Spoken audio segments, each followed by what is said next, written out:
Leonard Belziter era una de esas personas que, por no haber hallado en este mundo nada interesante o atractivo, buscan una compensación en un mundo invisible, nacido de sus experiencias, su imaginación e incluso de su propia capacidad de invención.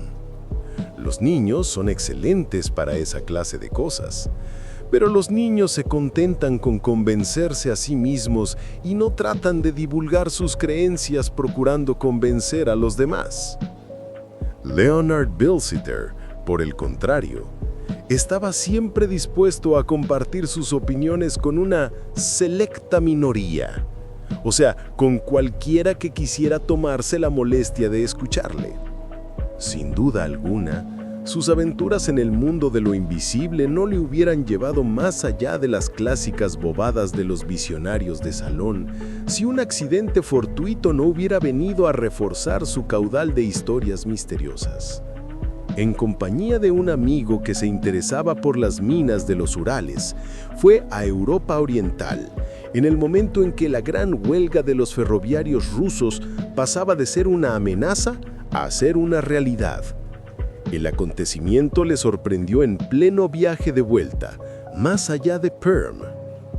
Tuvo que pasar 2 días en una pequeña estación, en la que todo tráfico había muerto, por así decirlo, y allí conoció a un buhonero que alivió el aburrimiento de aquella parada forzosa, contándole fragmentos del folclore recogido en sus viajes en el Transbaikal.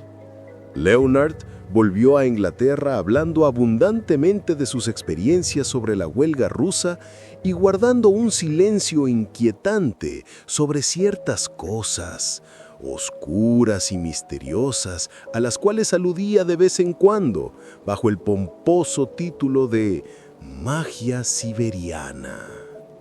Aquella reticencia se dio, al cabo de una semana o 2, ante la tal ausencia de curiosidad en sus semejantes. Y Leonard empezó a hacer alusiones más precisas sobre los inmensos poderes que aquella nueva fuerza esotérica, para decirlo con sus propias palabras, confería a los pocos iniciados en ella. Su tía Cecilia, Hoops, tal vez más ávida de sensacionalismo que amante de la verdad, le hizo publicidad ruidosa contando cómo había su sobrino transformado una calabaza en dulce en una paloma. En algunos círculos, y en tanto no se confirmara la veracidad del acerto, cargaron la historia a la cuenta de las facultades imaginativas de Mrs. Hoops. Por dividida que pudiera estar la opinión en cuanto a si Leonard era un realizador de milagros o un charlatán, lo cierto es que cuando llegó la ocasión en que fue a pasar un fin de semana en casa de Mary Hampton, ya tenía una reputación. Y Leonard no era un hombre que desdeñase la polémica en torno a su nombre. Las fuerzas esotéricas y los poderes insólitos figuraron en todas las conversaciones en las que su tía o él mismo tomaban parte. Y sus propias proezas, pasadas o futuras, daban lugar a veladas alusiones y a oscuras afirmaciones. «Me gustaría que me transformara usted en lobo», le dijo su anfitriona el día siguiente de su llegada a la hora del almuerzo. «Nunca hubiera sospechado que tuviera semejante afición», dijo el coronel Hampton. «Un lobo encantado, hembra naturalmente», añadió Mrs. Hampton. «Cambiar a la vez de género y sexo me parece demasiado». «No creo que se deba bromear sobre esas cosas», observó Leonard. «Si no bromeo, hablo completamente en serio, se lo aseguro. Solo que prefiero que no sea esta noche.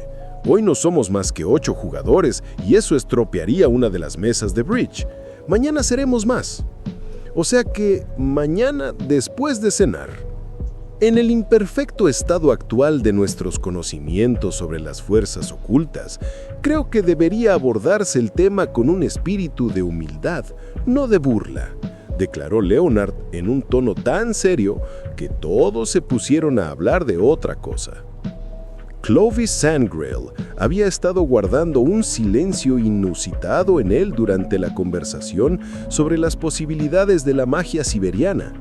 Después del almuerzo, abordó hábilmente a Lord Pabham en el relativo aislamiento del salón de billar y le hizo una pregunta que visiblemente le tenía preocupado. ¿Tiene usted una loba en su colección de animales salvajes?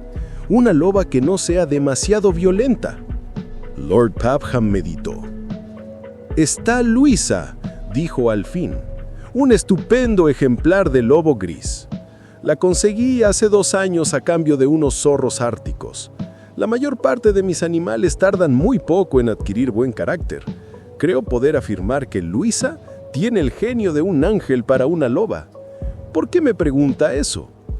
Me gustaría saber si podría prestármela mañana por la noche», dijo Clovis tranquilamente, como si se tratara del préstamo de un botón para la camisa o una raqueta de tenis. «¿Mañana por la noche?» «Sí, los lobos son animales nocturnos y no creo que le moleste velar», añadió Clovis con el aplomo de alguien que ha estudiado todos los aspectos del problema.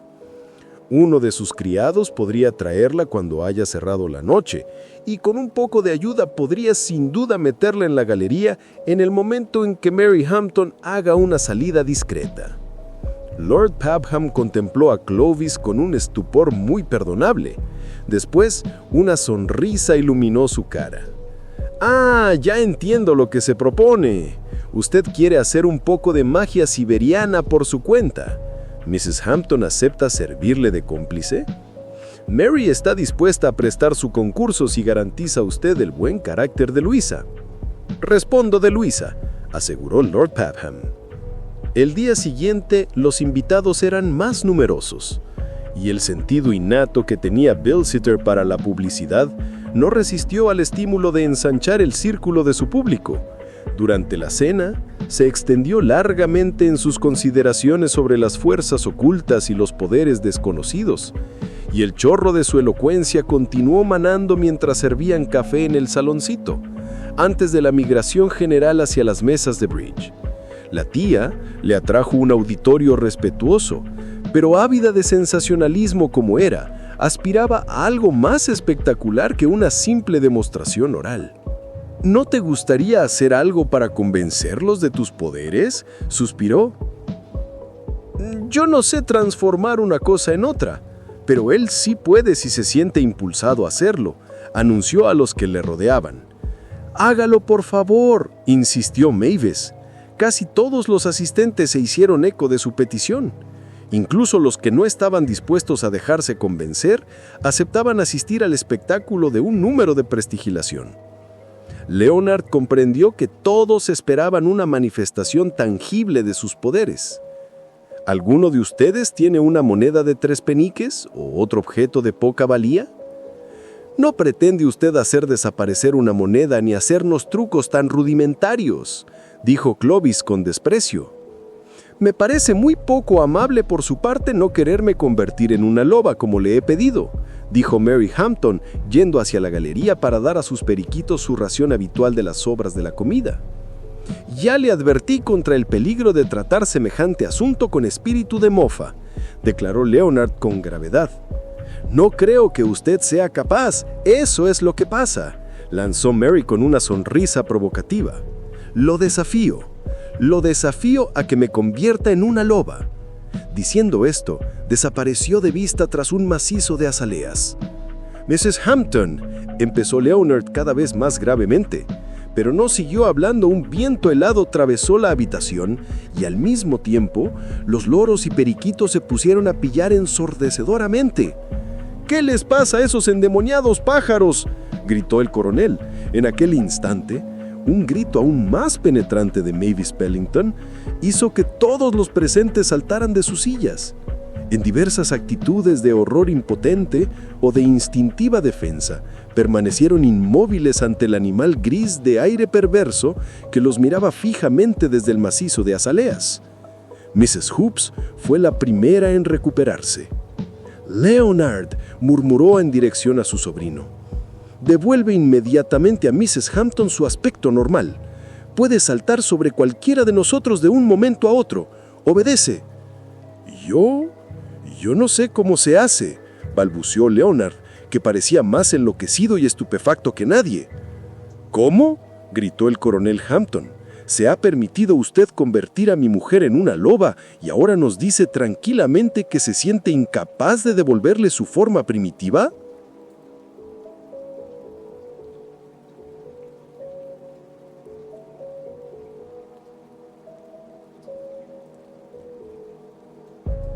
Para ser justo con Leonard, hay que asegurar que la tranquilidad no era precisamente el aspecto más visible de su actitud en aquel instante.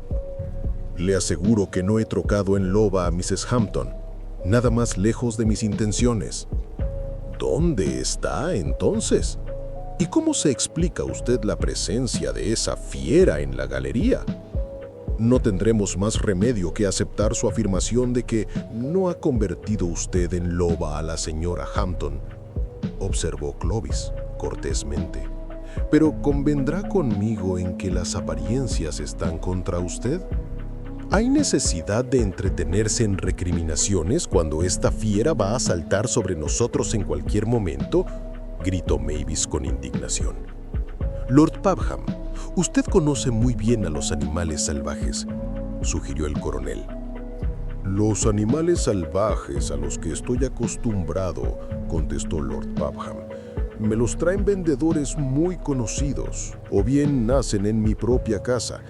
Nunca hasta ahora me he encontrado ante un animal salvaje que sale de pronto de un macizo de azaleas sin que se sepa qué le ha pasado a una encantadora anfitriona.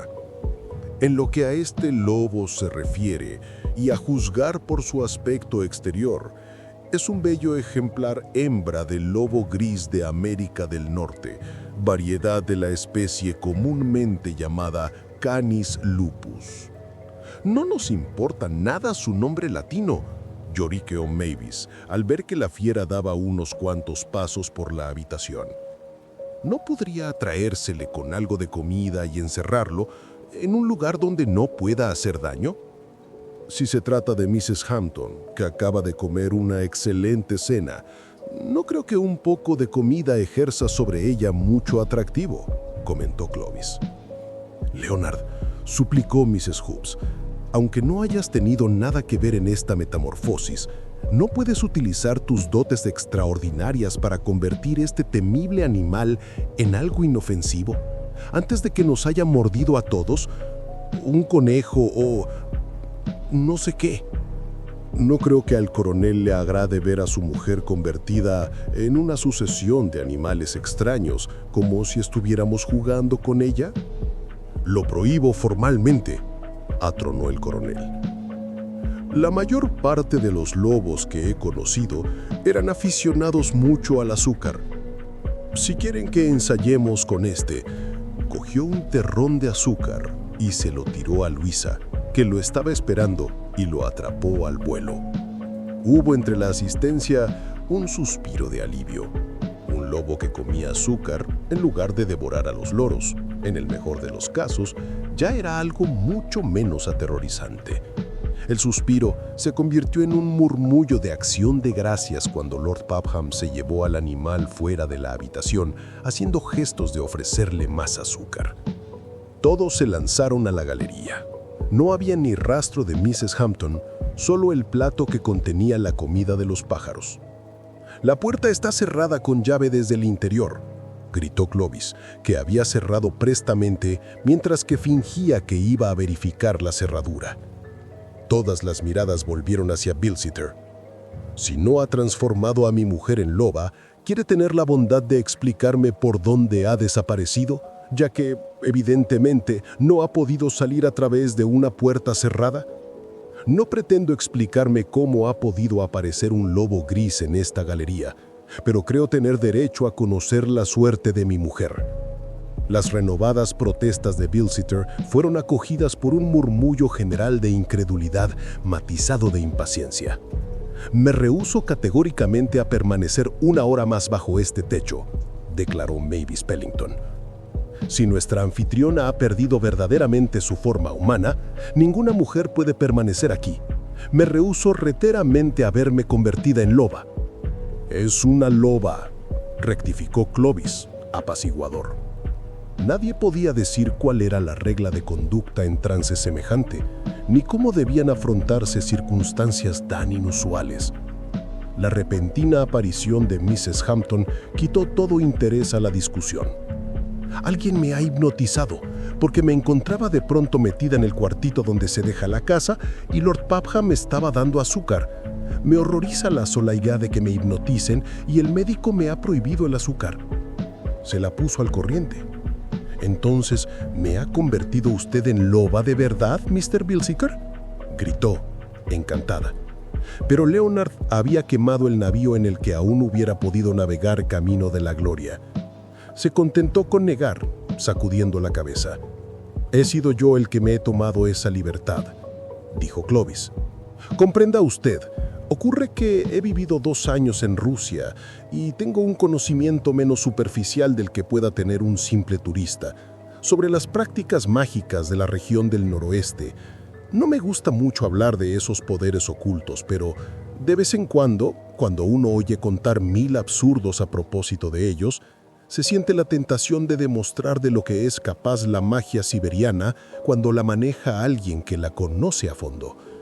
Hoy he cedido a esa tentación. ¿Podría alguien darme un poco de coñac? Tengo que confesar que el esfuerzo me ha fatigado bastante». Si Leonard podía transformar en aquel instante a Clovis en cucaracha y aplastarla luego con el tacón, efectuaría con profunda alegría las 2 operaciones.